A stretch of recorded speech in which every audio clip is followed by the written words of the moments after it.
Resta in gravi condizioni, ma non in pericolo di vita, secondo i medici dell'ospedale di Padova, il 26enne accoltellato al petto in questo condominio di via Falloppio. Con l'accusa di tentato omicidio, i carabinieri di Padova, dopo una giornata di interrogatori, hanno condotto nel carcere minorile di Treviso la 17enne che da qualche tempo aveva una relazione con lui. Sono le 4 di venerdì quando i quattro amici rientrano nell'appartamento di uno di loro, 21 anni, figlio dell'estremista di destra Franco Freda. Hanno trascorso la serata a locali.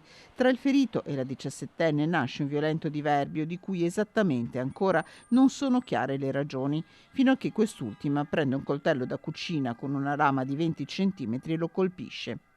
I primi a prestare i soccorsi sono gli altri due giovani presenti che chiamano il 118 e i carabinieri. Anche i militari collaborano nel tamponare l'emorragia del ferito che una volta in ospedale viene sottoposto a un delicato intervento chirurgico. In caserma vengono condotti gli altri tre giovani, da cui usciranno il 21enne e la 18enne che era con lui, ma non la 17enne.